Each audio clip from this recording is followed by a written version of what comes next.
Assalamualaikum warahmatullahi wabarakatuh.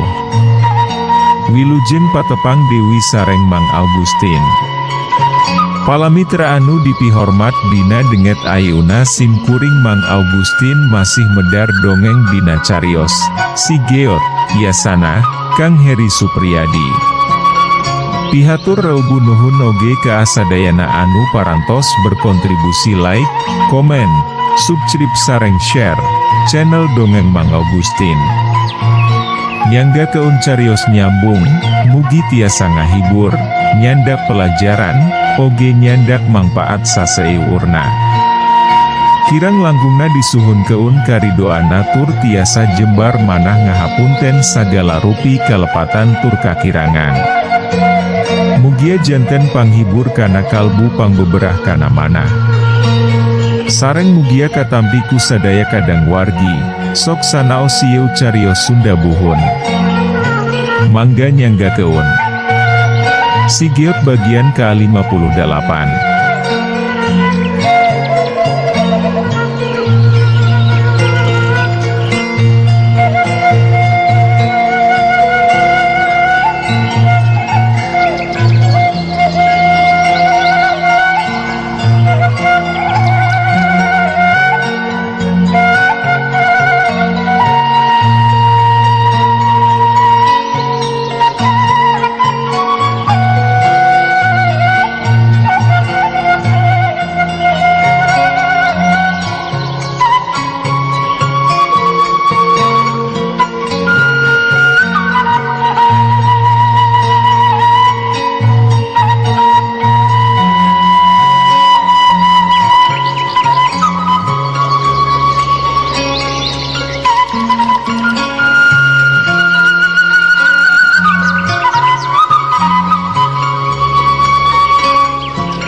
Taulila antarana, sanggeu Si Geot meure ungkun panon teh, kurunyung nyidangding.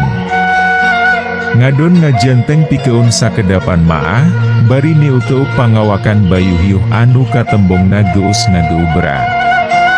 Tina paroman jeung sorot panon nyidangding, kagambar keur nyidem kapanasaran dina dirina. Koloyor, sup, geus kitu maah nyidangding ka arohangan tempat reu-reuhna. Ge, dina tuntung batu anu ngajemprak minangka dipana. Tibang hulang-hulang bae tikeun sakedapan maah. Maunang beja ti saha atuh eta budak teh.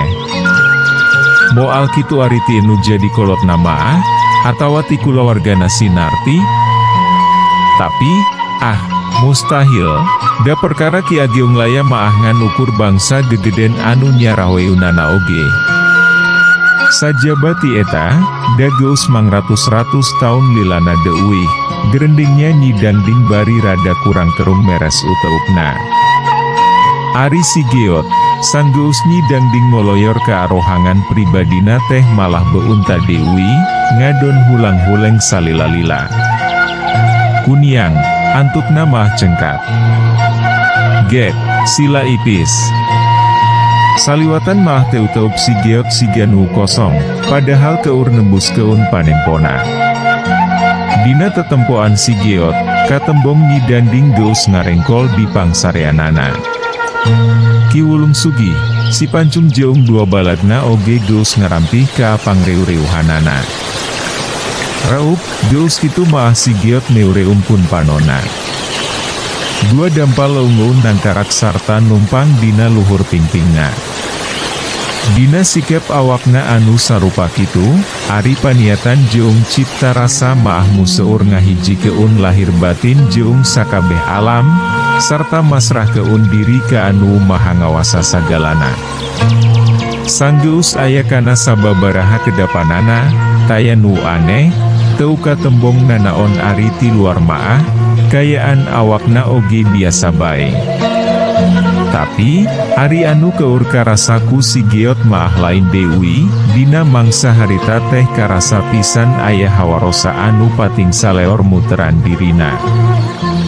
Hese nangtu keunana deui hawa anu karasa teh, saka peung hanut, saka peung tiis, malah maah sakedet netra sok robah jadi ngaheap atawa nyecep, sumerep kana tulangna. Leuleus keun batina. Tong dilawan da memang lain lawan eun. Sina arasup anu hadena, kungkurahan anu garoreng jeroning diri. Nepi ka langsung beunta si Geot maah mangsa ngadenge anu ngomong teh, sarta anu saterusna maah ngadon hulang-hulang sorangan. Waduh, asa bingung aing maah.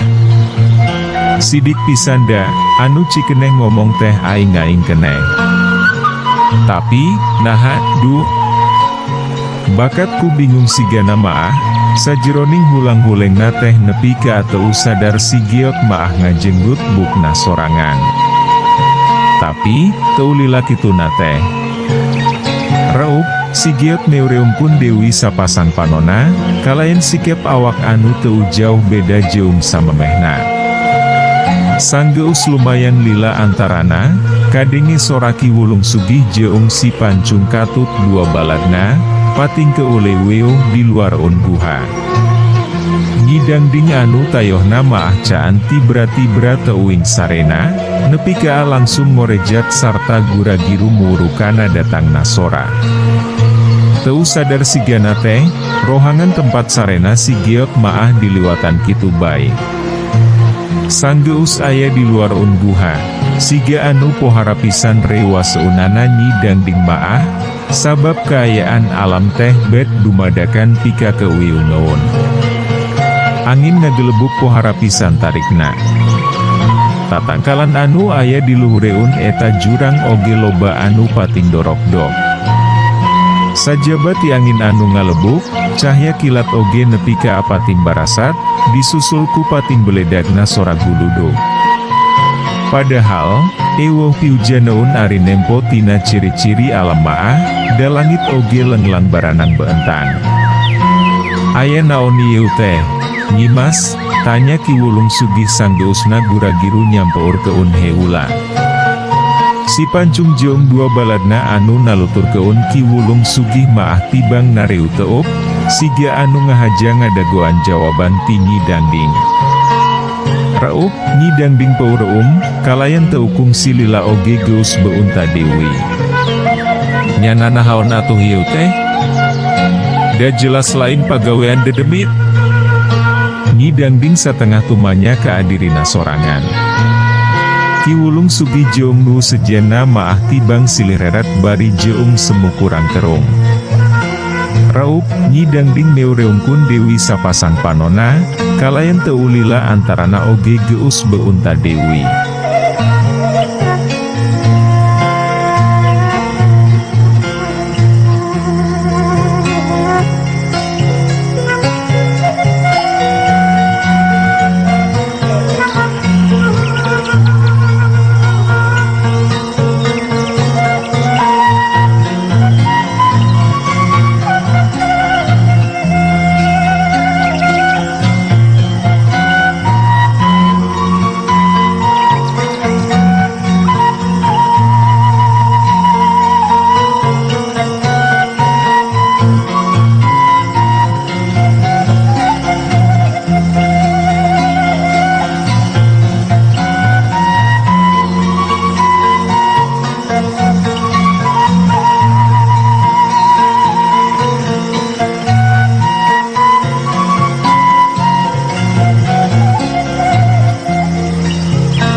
Sepuh alam indung bumi bapa langit.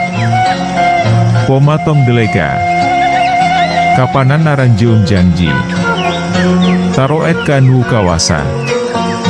Awor jong gelebugna angin katut pating jelebetna sorak guluduk. Nyidang ding nembang keun hiji kawih dina wanda pupuh asmarandana. Tapi, taya pangaruhna pisan sanggeusna nyobaan ngadangding sababaraha kali oge, kayaan alam bisa budeureun eta patempatan maah angger bae. Aneh, aya naon atuh ieu teh? Ceuk nyidanding, sanggeusna nembang keun kawih nu panungtungan. Ki Wulung Sugih jeung anu sejena maah tibang nareuteuk bari meus pating purengket, siga anu paur ku pating barasatna cahya kilat. Teu lila antarana, rep gelebugna angin dumadakan eureun ku sorangan. Kilat jeung pating beledakna sorak guludug oge geus teu kadenge. Kayaan alam rehe dewi siga sasari.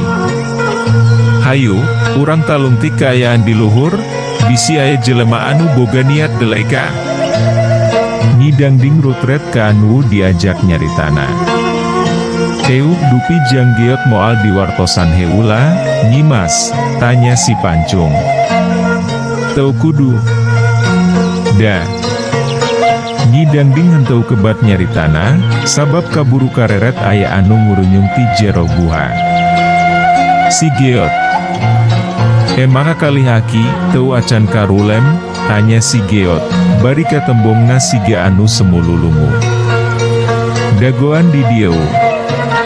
Ema jeung anu sejena rek mariksa kayan di luhur, ceuk nyidangding, kalayan teu malire kana pananya si geot.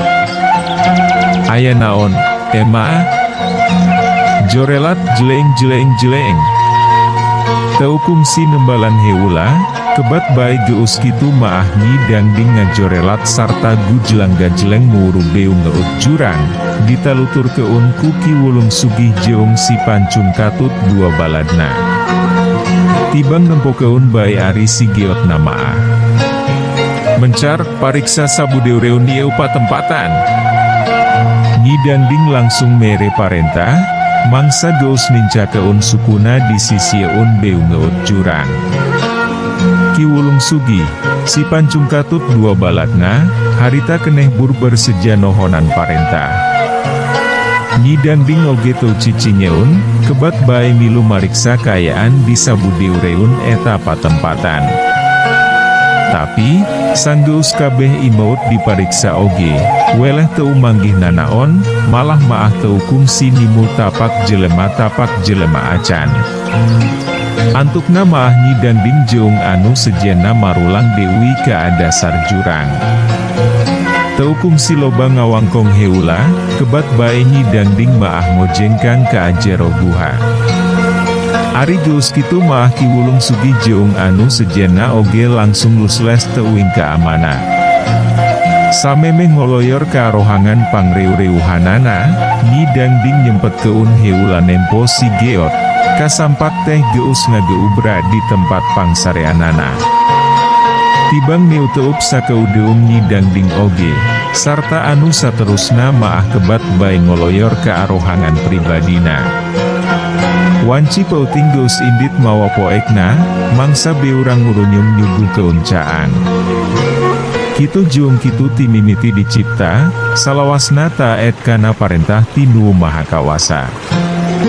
Dina mangsa panon poe geus rek ampir lempeng jeung embun-embunan, ari nyimawar ireng jeung si Suta maah harita teh masih keneh jojorelatan di antara rembetna kakayon pileweungan. Nyimawar ireng anu memang gerakanana jauh leuwih gesit, katembong sok rada ngalongkeun heula gerakanana pikeun ngadagoan. Jorelat, jeleng, kleng. Antukna maah nyimawar ireng napakeun dua sukuna, sanggeusna aya di hareupeun wangunan hiji imah. Badat tur wewek eta imah teh, bisa kurilingeun palataranana lir dipapager ku jaluk jugna tatangkalan, da bubuhan aya tengah-tengah pileweungan.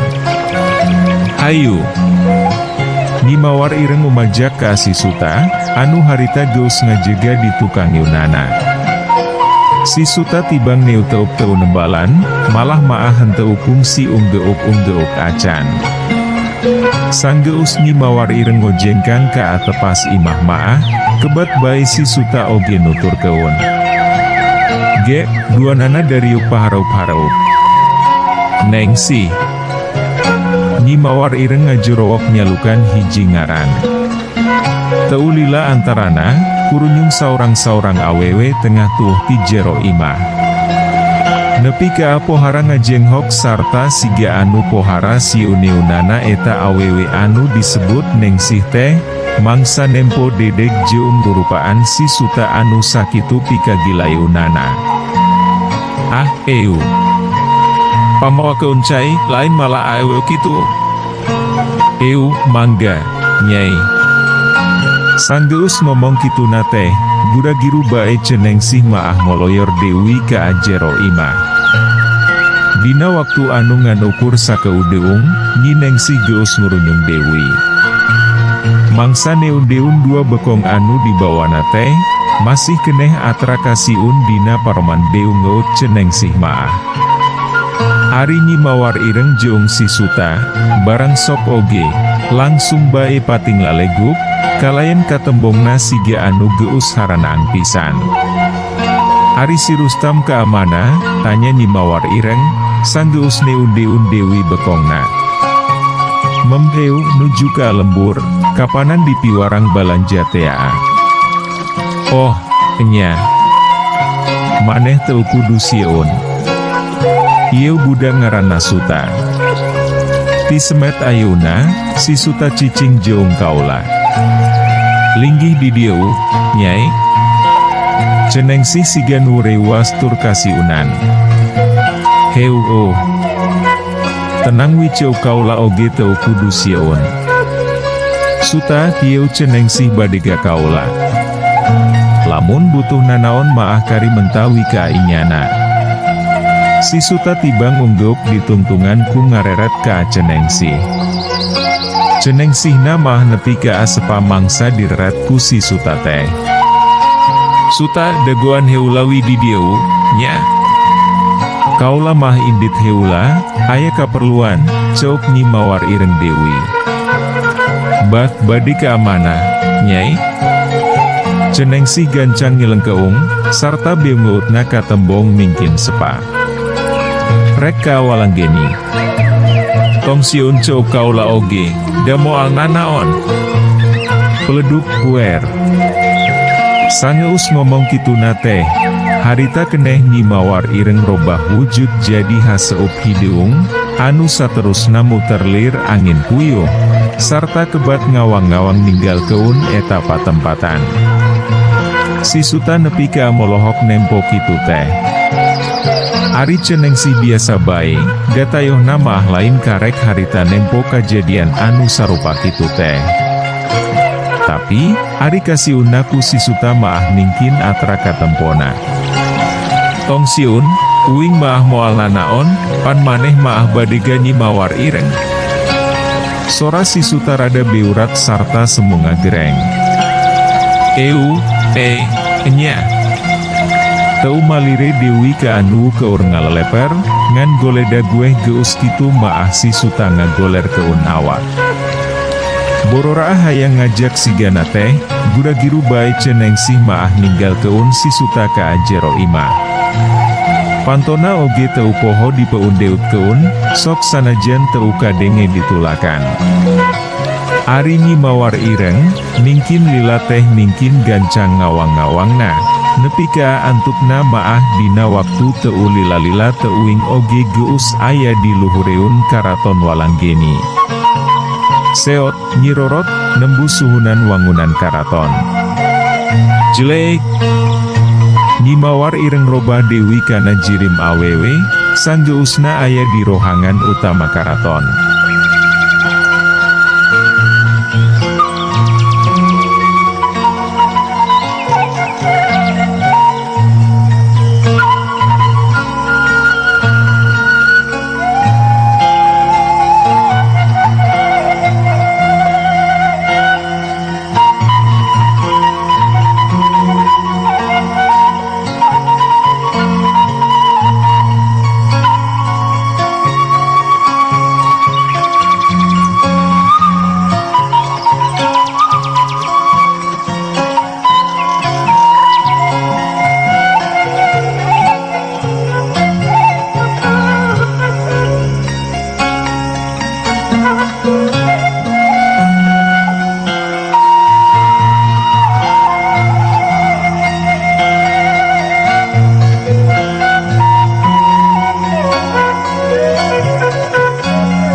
Ukur aya sababaraha urang abdi dalam harita maah di eta rohangan teh, Ari Prabu Ruswana maah keur teu nyampak.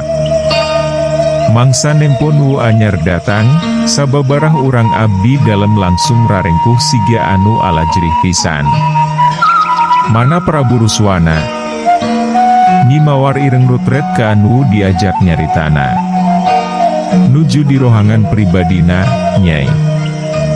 Nu saurang gancang nembalan. Geus kitu maah gura-giru bae Nyi Mawar ireng ngagedik ninggal keun eta rohangan. Tayan wani nyarek sigana teh abdi dalam anu harita keur araya di dinya oge. Sanggeus ngaliwatan sababaraha rohangan, rek Nyi Mawar ireng dihareupeun dua prajurit anu keur ngajagaan hiji panto. Langsung rarengku dua anana oge. Kaula rek nepungan Prabu Ruswana, ceuk Nyi Mawar ireng. Mangga, Nyai, antosan sakedap.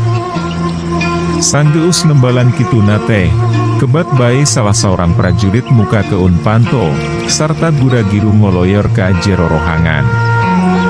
Prajurit anu saurang dewi maah tibang tungkul mangsa ngajanteng pahareup-hareup jeung Nyi Mawar ireng teh. Tapi, sok sanajan kitu, Ari Jurupanon maah sok nindeng maling reret kana pingping Nyi Mawar ireng nu koneng umyang. Api-api teu nempo bae Ari Nyi Mawar ireng namaah. Teu lila antarana, para jurit nu tadi asup geus ngurunyung dewi ditutur keun ku Prabu Ruswana. Aya anjeun geuning. Kumaha perkara eta teh? Tanya Prabu Ruswana, sanggeus pahareup-hareup jeung Nyi Mawar ireng. Di jerowi ngomongna, tembal Nyi Mawar ireng, kalayan teu kungsi nembong keun ka ajrihna. Kebat bae Prabu Ruswana ngoloyor dewi ke ajero rohangan. Nyi Mawar ireng gancang nutur keun. Karek sababaraha lengakah di jero rohangan oge, panto maah geus aya anu nutup keun. Prabu Ruswana gura-giru ngajak Nyi Mawar ireng ka hiji rohangan. Gek, pahareup-hareup dina amparan Alketip anu pohara hadena. Teu katembong ari kulawargana Prabu Ruswana maah, teuing dicarek, atawa teuing keur aya di luar eta rohangan. Kumaha hasil? Sagikna teh langsung bae Prabu Ruswana maah ngalungkeun pananya. Moal aya nu gagal jeung kaula maah. Makhluk nu dua geus palastra, ari anakna maah dikukut ku kaula. Dikukut? Heuh. Sabab, budana maah nyangking kakuatan anu pohara gedena. Saupama geus digembleng, pasti bakal ngajenggelek jadi hiji jawara anu heese neangan tandingna. Atuh bahaya ari kitu maah, Nyai. Sabab, dina hiji mangsa maah eta makhluk teh bakal males pati. Iya, kalem, da kaula oge henteu bodo atuh. Mangsa numpes dua kolotna, kaula maah ngajirim dina wujud anu asli. Sanggeus numpes indung bapana, kaula langsung indit, anu saterusna nyampur keun dewi dina wujud ieu, jadi pahlawan anu bumela. Ihihihaha. Tetela geuning, pamiarsa, jirim nini-nini anu harita mateni cep danu jeung Nyi Wiwi teh. Ari sabenerna maah Nyi Mawar ireng keneh, ngan pedah, keur ngawujud dina jirim anu aslina. Bisa dimangpateun atuh ari kitu maah. Heuh, eta pisan maksud kaula maah. Tapi moal dimumurah, dayeu maah teu sambarangan, jabarek digembleng heu laku kaula. Gampang masing rek mentas sabaraha oge ku kaula maah moal burung dibayar. Asal nyugema keun wi, jeung bisa diandel keun nalika numpur keun karajaan Purajaya. Ihihaha, lamun geus digembleng ku kaula mah moal aya anu bisa ngelah keun kabeh abdi dalam anu aya di ieu karaton oge. Nyi Mawar ireng siga anu geus yakin pisan. Jeung lamun bisa maah deui, dina mangsa nyang harupan pura jaya teh, kaula miharep pisan, sangkan anjeun daek nerahkeun naganu jadi kukutan. Ihihaha, pan geus dibejaan, perkara eta maah mahal pisan hargana. Lamun wi anjeun daek masrahkeun pusaka sarbu nyawa, kakarek ku kaula ditedunan. Ari embung maah ka jeun. Kelanan ari kudu masrahkeun pusaka andelan kaula maah. Nya sabodo teuing ari kitu maah. Pikeun sakedapan maah Prabu Ruswana jeung Nyi Mawar Ireng tibang ngabaretem. Tapi kumaha engkewi ketang. Lamun kapaksa-paksa teuing butuh ku bantuan anjeun maah, bisa wae kaula oge masrahkeun eta pusaka. Tapi sanggeusna bisa ngawasa kerajaan Purajaya. Antukna maah Prabu Ruswana nyuara Dewi. Hihihaha, kaula geus apal pisan kana tabeat jeung pasipatan anjeun. Moal katipu kaula maah. Hihihaha. Wani nipu soteh ka anu jadi musuh, kapanan ari anjeun maah balat kaula. Hihihaha, teu percaya kaula maah. Buru, ka dieukeun pamuruhna, kaula rek mulang ayeuna, tempas Nyi Mawar Ireng, dituntungan ku namprakeun leung-leung katuhuna. Buruhan naon, kapanan eta makhlukna oge masih keneh aya di anjeun. Ari modern dua kolotna, kapanan ku kaula. Nya, poho. Jung, geus kitu maah Prabu Ruswana cengkat tina diukna, sarta anu saterusna maah ngoloyor ka hiji rohangan.